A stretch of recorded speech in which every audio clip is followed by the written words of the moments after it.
Warahmatullahi wabarakatuh. Ala hadratin Mustafa Sayyidina Maulana Muhammad wa ala alihi wa dzurriyyati wa ikhwani minan nabiyil mursalin wa kulli ashabi kulli ajmain wa tabi'in tabi'in lahum bi ihsanin ila yaumiddin wa khususan la jami'il mu'allifil kutubil lati ta'allamnaha wa ma'allamna jami'il ustadina wa jami'a abaina wa abaina wa ummahati ummahatina wa ajdatina wa ajdati ajdatina وجدتنا وأخوالنا وأخواتنا مشايخنا جل المسلمين والمسلمات والمؤمنين والمؤمنات الأحياء منهم والأموات وخصوصا أشهاد القدر جيلان رضي الله عنهم أجمعين عند الله علينا ببركة وشفاعة معلومين وخصوصا سيد محمد ابن عربي المالكي وخصوصا جميع مؤسسين هذه العلماء وخصوصا بهي خير بانكلان وخصوصا جميع المؤسسين معهد الربوية وأصولهم وفروعهم ومن تسب إليهم وخصوصا جميع العلماء العاملين لهم بالفاتحة. أعوذ بالله من الشيطان الرجيم. بسم الله الرحمن الرحيم. الحمد لله رب العالمين الرحمن الرحيم مالك يوم الدين إياك نعبد وإياك نستعين اهدنا الصراط المستقيم صراط الذين أنعمت عليهم غير المغضوب عليهم ولا الضالين آمين. Selamat sore sahabat-sahabat Aswaja Muda semuanya. Alhamdulillahirabbil alamin. Sore ini kita bisa bertemu kembali untuk melanjutkan kajian kita Kitab Adabul Islam fi Nidhamil Usrati, sebuah karya besar dari Sayyid Muhammad Ibnu Alawi Al-Maliki. Baik, masih pembahasan kita masih seperti kemarin, masih seputar beberapa akhlak baik seorang istri terhadap suaminya dan hak-hak apa saja yang bisa diperoleh seorang suami dari istrinya. Kita lanjut mawon. Bismillahirrahmanirrahim. Wa minhu aidon ahsanuha tarbiyata auladihi fi sabrin wa tahammulin. Nah, selanjutnya yang termasuk akhlak baiknya seorang istri adalah mendidik anak-anaknya dengan sabar dan telaten. Tusmi'uhumul kalamut thayyib, sering memperdengarkan kalimat-kalimat yang baik. Jadi kalimat thayyibah itu tidak hanya seputar istighfar, takbir, tahmid, tahlil dan sebagainya, tapi kata-kata apa yang baik itu namanya kalimat thayyibah. Seperti misalnya kalau orang Jawa gitu nggih. Kalau saya kan orang Jawa, tapi sepertinya kalau bahasa daerah itu hampir semuanya ada wonten tingkat-tingkatane nggih, berbeda dengan bahasa Indonesia. Kalau bahasa Indonesia niku semuanya sama, tapi kalau bahasa daerah di dalam bahasa Jawa niku ada tingkatannya. Bahasa kromo dengan bahasa ngoko. Basa ngoko niku biasanya dipakai kalau ngobrol sama sesama, sama temen atau yang seumuran. Kalau basa kromo niku biasanya dipakai berbicara dengan orang yang lebih tua atau orang yang dihormati, kayak seperti pada orang tuanya atau kalih gurune ngoten niku biasanya. Kalau orang Jawa itu damel basa kromo. Nah, membiasakan anak dengan berbahasa yang halus ini juga termasuk kalimat thayyibah. Dan ini bagi saya menjadi satu fenomena tersendiri bahwa anak-anak Jawa sekarang itu krisis bahasa Jawa halus ngeten nih. Bisa dibilang wong Jawa tapi gak Jawani. Di mana mereka lebih orang tuanya itu tidak begitu aware untuk mengajarkan basa kromo atau mengenalkan basa kromo pada anak-anaknya. Mereka lebih suka anak-anaknya itu bisa basa Inggris atau bahasa Indonesia. Padahal kalau dipikir basa ngoko, bahasa Indonesia, bahasa Inggris itu bisa mereka dapat dari sekolahan, dari ketika mereka bersosialisasi dengan temannya, dengan tetangga, maka mereka akan dapat itu bahasa Indonesia, basa ngoko. Nah, tapi kalau bahasa Jawa, bahasa halus itu kalau tidak dibiasakan, tidak dikenalkan dari keluarga itu akan sulit. Jadi sebaiknya kalau anak itu masih kecil biasakanlah kenalkan dengan bahasa yang halus, karena secara tidak sadar bahasa yang halus itu juga bisa memperhalus perilaku, bisa membentuk sebuah kesopanan pada anak-anak. Contohnya niki nggih. lek biasa pakai basa ngoko, basa Jawa kasar ngeten. Le, wis adus? Jawabannya juga akan kasar. Lek biasa kasar. Wes Bu, jo takon ae gitu. Coba kalau sekarang ditanya dengan bahasa yang halus. Pon siram, sampun.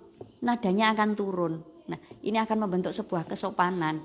Nah, lek niku biasa bahasa kromo dalam kesehariannya, maka dia juga akan terbentuk sebuah kesopanan ketika dia berbicara dengan orang lain. Baik itu orangnya sama seumuran atau orangnya lebih tua. Nah, ini secara tidak langsung niki membentuk karakter yang halus, yang sopan pada anak. Itu juga masuk kalimat thayyibah. Nah, jadi bocah niku anak itu tidak hanya cukup diomeli, diomongi, tapi anak itu juga perlu dicontoni. Nah, lek pengen napa jenenge, bagaimana anak itu nanti bisa rajin ke masjid. Niki napa nih jenenge, salah satu contohnya bagaimana kita itu nanti bisa, anak itu bisa rajin ke masjid kalau orang tuanya juga tidak pernah ke masjid. Itu kan sepertinya kecil kemungkinan kalau seperti itu. Maka dalam mendidik anak itu tidak hanya cukup dengan diomongi, tapi juga dicontoni. Nah, jadilah orang tua yang memberi contoh yang baik sehingga anak itu selain mendengar dia juga melihat. Oh, bapakku lek isu subuh ndang tangi neng masjid. Dia taunya seperti itu. Nah, dia akan mencontoh. Oh, ibuku iki lek isu terus resik-resik nyapu, ngeten nggih. Umpamane ngoten niku. Maka apa yang dilihat oleh dia itu akan terpatri, akan dicatat. Nah, akan jadi gambaran bagi dia, oh berarti itu yang baik. Besok saya juga akan seperti itu. Nah, banyak sekali psikolog itu yang mengatakan kekerasan rumah tangga itu banyak yang terjadi dari orang-orang yang masa kecilnya itu juga mengalami orang tuanya KDRT. Jadi dia melihat bagaimana kedua orang tuanya itu bertengkar dan dia mencerna bahwa itu ya rumah tangga ya begitu. Maka dia akan menerapkan dalam rumah tangganya juga. Lek wong tuaku mbiyen tukaran, aku yo tukaran. Nah, walaupun tidak semuanya, ngoten, tapi ada salah satu faktor yang menjadikan pribadi seseorang itu menjadi keras karena dia melihat kekerasan di masa lalunya. Nah, maka sebagai orang tua kita harus memberi contoh terhadap anak sesuatu yang baik, sesuatu yang sopan, sehingga dia juga akan terbentuk menjadi pribadi-pribadi yang baik. Nah, seperti yang tadi dikatakan, memperdengarkan kalimat-kalimat yang baik. Mulai dari dalam perut, dia lahir, sampai dia dewasa. Wa tad'u lahum wa la tad'u alaihim. Podo tad'u sitoke lahum, satunya alaihim. Kalau lahum artinya doakanlah mereka mendapatkan kebaikan, wa la tad'u alaihim, jangan mendoakan keburukan terhadap anak. Ngoten. Jadi dieman-eman nggih, jangan sampai naudzubillah seandainya anak itu durhaka misalnya, atau anak itu melakukan sesuatu yang kita tidak suka, diempet. Jangan sampai kita mengucapkan sesuatu yang buruk terhadap anak, karena ridhallahi biridhal walidain wa sukhtullahi bisukhtil walidain. Ridhonya Allah, ridho dan marahnya Allah itu tergantung kepada ridho dan marahnya orang tua. Ojo sampai awake dhewe niku jadi wong tuwek niku, jadi orang tua itu memang sebuah sekolah yang tidak ada kurikulumnya, tidak pernah libur dan ujiannya sewaktu-waktu. Nah, jadi ketika diuji anake niki wau melakukan sesuatu yang kita tidak suka, diempet. Jangan sampai kita mengucapkan sesuatu yang kurang baik. Nah, sudah banyak sekali contoh-contohnya yang dari lokal malin kondang niku kan nggih, mergo ibuke muni jadi batu beneran. Nah niku gambarannya seperti itu. Atau ibunya Alqamah, sahabat Alqamah itu bagaimana diceritakan sahabat Alqamah niku sampai nazaknya itu angel karena ibunya masih marah terhadap Alqamah sehingga sampai kalih Kanjeng Nabi niku jenazahnya Alqamah ini kan mau dibakar, akhirnya ibuke purun memaafkan. Nah niki bagaimana doa orang tua terlebih ibu itu memang sangat mempengaruhi dalam kehidupan anak-anak. Mulane nek dadi wong tuwek niku nggih sing sabar, sing iso ngempet piye carane ben ora kemetu omongan sing elek ning gone anak. Didongakne lek anake nakal ya, katakanlah nakal ngoten, didongakne mawon, didongakne sapa ngerti, karena yang membolak-balik hati itu kan Gusti Allah. Sapa ngerti lantaran dongane wong tuane, dongane ibuke suatu saat kalih Gusti Allah niku atine diwalik. Nah, dadi aja ngomong sing elek-elek, diempet. Faqad jaa fil hadis syarif ngaten annahyu 'anid du'ai 'alan nafsi wal waladi wal mali. Dalam sebuah hadis ada larangan untuk berdoa terhadap diri sendiri, berdoa kepada anak, mendoakan harta. Loh, wong berdoa kok dilarang? Ndongakne anak kok dilarang ki piye karepe? Nah, rawiya Abu Dawud an Jabir radhiyallahu taala anhu an sayyidina Rasulullah sallallahu alaihi wasallam qauluhul karim la tad'u ala anfusikum. Nah ini wau ala, kalau ala maka keburukan. Jangan berdoa buruk untuk dirimu sendiri. Wes aku gak kuat, aku tak mati ya. Lah niki jenenge berdoa buruk untuk diri sendiri, jangan. Itu namanya putus asa, dosa putus asa niku. Wala tad'u ala auladikum, jangan berdoa buruk untuk anakmu. Wes minggat-minggat kono, jadi gelandangan juga ndak apa-apa. Nah niki lah kok lek anake ganti gelandangan tenan getun, ngoten lho nggih. Jadi jangan didoakan yang buruk-buruk. Wala tad'u ala khadamikum, jangan berdoa buruk untuk pembantumu. Wala tad'u ala amwalikum, dan jangan mendoakan buruk terhadap harta bendamu. La tuwafiqu minallahi sa'atan yas'alu fiha ataun fayastajibu lakum. Jangan sampai, ngoten nggih. Jangan sampai ketika kita mengatakan sebuah keburukan itu, di situ saatnya Allah itu mengabulkan permintaan kita. Akhirnya omongane awake dhewe dadi jare wong Jawa napa? Malaikate pas liwat. Ngoten lho, lek cah cilik-cilik niku dolanan lading, aja engko lek malaikate pas liwat kenek tenan. Ya, ngoten niku. Ya niki aja sampai apa yang pas awake dhewe niki ngomong elek, ngoten, ngomong sing gak penak, lah kok ngepasi karo Gusti Allah diijabahi. Akhirnya yang akan terjadi adalah sebuah keburukan. Itu nanti membuat awake dhewe niku getun, gelo, kecewa napa? Menyesal. Nanti hanya akan membuat kita itu menyesal. Nyapo aku mengkok muni ngono, akhire ngene. Nah, jadi sebisa mungkin diempet, sebisa mungkin ditahan untuk tidak mengatakan sesuatu atau mendoakan sesuatu yang buruk terjadi pada diri kita, anak-anak kita, keluarga kita, murid-murid kita, dan harta benda kita. Wa 'alaiha antur biyahum 'ala zuhdi. Dan bagi ibu hendaknya mendidik anaknya untuk menjadi zuhud. Zuhud itu tidak cinta dunia. Kenapa kok wajibnya kepada ibu? Karena ibu itu, karena anak itu lebih banyak dari dalam kandungan, itu lebih banyak, lebih intens pada ibunya. Waktunya itu lebih banyak habiskan bersama ibunya, sehingga ibu niku ada onen-onen, ibu niku madrasah pertama bagi anaknya. Sing marai ngomong, sing marai melaku, apa yang didengar dan dilihat pertama kali dari seorang anak itu ya ibunya. Ngoten dadi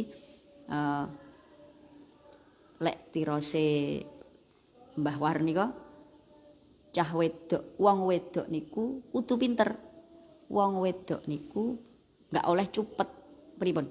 Perempuan itu harus pandai, perempuan itu harus berwawasan luas, tidak boleh sempit, karena seseorang yang pemikirannya luas dia akan lebih bijaksana dalam menyikapi sebuah hal. Nah, karena apa? Mergo wong wedok niku mungkin urusane kali anak kathah. Pipis, gitu. Piye lek nyawiki. Nah, mula wong wedok kudu iso ngilmune thaharah, ngilmune ngresiki, menyucikan najis, kudu iso. Engko arepe mulai tangi turu, bangun tidur sampai mau tidur, anak itu ya sama ibunya. Mula ibuke ya kudu iso piye dongane arep turu, bagaimana doanya mau makan, bagaimana doanya pakai baju. Nah, itu kan harus tahu bagaimana adabnya makan. Nah, bagaimana caranya menulis, bagaimana cara membaca. Niki semuanya anak niki kan kruntelane bendina isuk sampai arepe turu niku kalih ibuke. Piye carane salat, bagaimana cara berpakaian yang benar, piye carane gawe rukuh. Mungkin lek pun rodok gede head, ibuke ya kudu iso piye carane ngitung head, piye carane ngitung istihadah. Nah, niki lek ibuke mboten, kalau ibunya itu tidak punya ilmu yang mumpuni, ngaten. Nah, maka akan kurang baik bagi si anak. Makane lek tirose Mbah War niku wong wedok niku kudu pinter. Nah, mboten oleh wong wedok niku gak gelem belajar niku mboten oleh. Kudu ngaji, kudu golek ngilmu, mergane sing didik anak itu tarbiyatul aulad itu pertama kali adalah ibunya. Ya, lek ibuke ngilmune akeh, insyaallah nanti anaknya juga akan jadi anak-anak yang hebat. Wa 'alaiha antur biyahum 'ala zuhdi. Seorang ibu, seorang istri sebaiknya mendidik anak-anaknya untuk zuhud. Zuhud niku tidak cinta pada dunia, sederhana, hidup sederhana. Ngaten lho nggih, gak ngrangsang, lek jare wong Jawa mboten ngrangsang. Ora angger-angger dituku, ora angger-angger pengen, hidup secukupnya. Wattaqasyufi, hidup sederhana. Wattajammuli, sabar. Ngoten, aja diujo nggih, anak niku aja diujo. Watusakifahum, memberikan pengetahuan yang luas terhadap anak. Pengetahuan itu tidak hanya dari bangku sekolahan mawon. Ilmu itu tidak hanya didapat dari sekolahan saja, dari lingkungan, dari teman-teman, itu semuanya adalah ilmu. Semuanya bisa diterapkan menjadi sebuah ilmu kepada anak. Tidak ilmu niku mboten di sekolah saja, tapi di rumah nyapu, kemudian ngomong sing api, itu juga ilmu bagaimana sopan santun terhadap orang tua, ilmu kebersihan itu juga tidak didapat di sekolahan, adanya di rumah. Wattaharatu, mengajarkan anak tentang cara bersuci, cara mensucikan diri, carane wudu. Kalau sudah haid caranya mandi wajib. Bagaimana kalau ada najis cara membersihkannya. Oh, kelambiku najis berarti lek sholat kudu ganti. Itu harus diajarkan kepada anak biar sholatnya juga sah. Tidak hanya bersih tapi juga suci. Wal akhlakul fadilati. Nah, istri juga mengajarkan akhlak-akhlak yang baik terhadap anaknya. Kados sing depan wau selalu memperdengarkan kalimat-kalimat yang baik. Lek ngajak ngomong niku sing bahasanya yang baik, bahasanya yang halus. Tuhabbibu ilaihimil khair wa tubaghidu ilaihimus syarr. Membiasakan anak itu berbuat baik, didudui iki sing apik, iki sing kurang apik, dikenalkan, dibiasakan ngoten. Wa takunu lahum dillan minar rahmati dhalilan, dan sebaiknya seorang ibu itu bisa menjadi pengayom bagi anak-anaknya, bisa menjadi sahabat, bisa menjadi teman bagi anak-anaknya, menjalin komunikasi yang baik dengan anak-anak sehingga ketika anak-anak itu mengalami masalah dia akan kembali kepada orang tuanya. Ngoten lek zaman sakniki kathah sekali, banyak sekali anak-anak itu yang lari ke narkoba, anak-anak itu yang kenakalan remaja niku salah satu faktornya adalah kurang komunikasi dengan orang tua, wong tuane repot gak tahu neng omah. Lah niki salah satu faktornya anak itu akan lari mencari sesuatu yang lain. Oleh karena itu awake dhewe niki harusnya jadi orang tua yang bisa diandalkan sama anak-anak. Oh, lek enek ngene iki ibuku iso. Oh, ngene iki bapakku iso. Sehingga dia akan kembali ke rumah, dia akan kembali kepada orang tuanya, tidak lari kemana-mana. Lah, pun fajazauha, kalau seorang istri melakukan ini semua tadi nggih, didik anake ngoten niku wau yang depan tadi, maka Allah fajazauha indallahi idza fa'alta dzalika, Allah akan membalas apa yang sudah dilakukannya dengan balasan yang baik. Husnun jamilun wa sawabuha kabirun, pahalanya sangat besar. Nah, ketika kita membicarakan sebenarnya mendidik anak itu kewajiban siapa toh? Kalau kita bicara tentang wajib dan sunnah, tentu kita kembali kepada syarak bahwa wajibnya mendidik istri dan anak itu adalah kewajiban suami, kewajiban bapaknya. Nah, tetapi seorang suami itu juga mempunyai kewajiban mencari nafkah, sehingga waktunya itu anak-anak itu lebih banyak waktunya bersama sang ibu daripada bapaknya, sehingga bukan berarti kewajiban mendidik dari bapak ini kemudian beralih kepada ibu, bukan.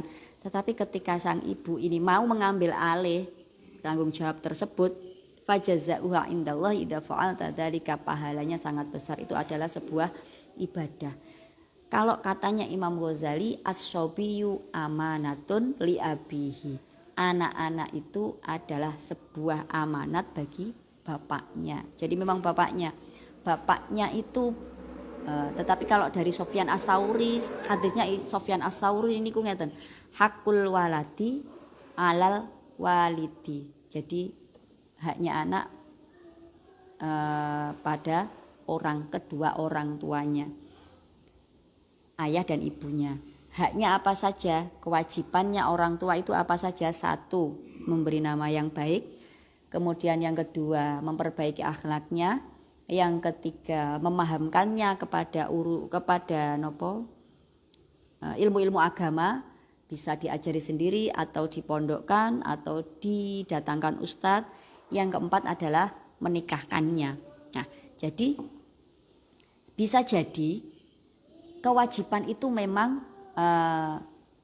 ada pada ayahnya, ada pada suami.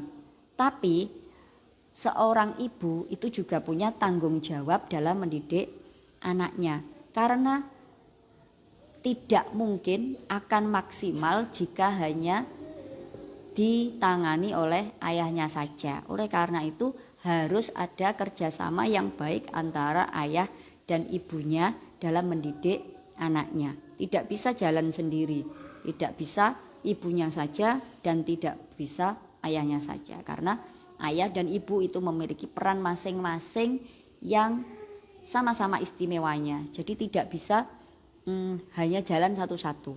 harus dua-duanya ikut berperan, walaupun mungkin nanti yang lebih dominan adalah ibunya dalam mendidik anak yang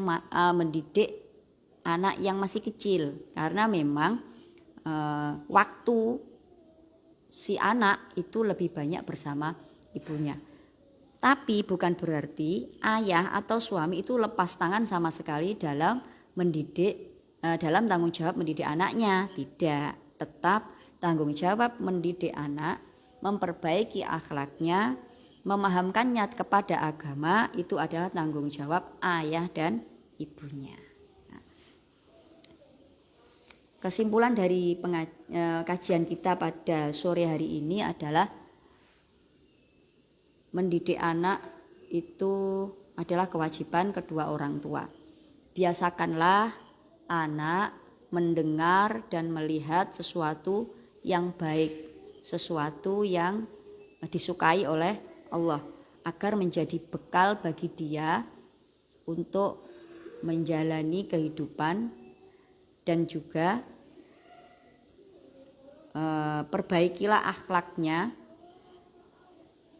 tingkatkanlah keilmuannya, agar anak-anak kita menjadi anak-anak yang sholih-sholihah dan juga diridhoi oleh Allah, diselamatkan dunia dan akhirat. Cukup sekian kajian kita sore hari ini, bisa kita lanjutkan minggu depan. Semoga menjadi ilmu yang manfaat. Allahu a'lam bishawab. Kurang lebihnya mohon maaf. Assalamualaikum warahmatullahi wabarakatuh.